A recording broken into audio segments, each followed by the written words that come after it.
Ay sarap mamuhay ng malayo sa gulo. Ako ay namumuhay sa paraan na gusto ko.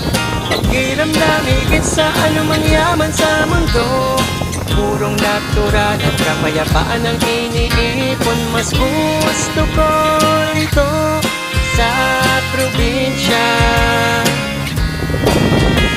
Sana doon sa may Manila. Puro polusyon lamang ang iyong makikita. Malayo na malayo dito ang mga basura. Dito'y walang gastos ang pagbubuo ng bahay. Purong natural lamang ang aming pamumuhay. Nagtutuwa pa naman mo'y gumawa na sa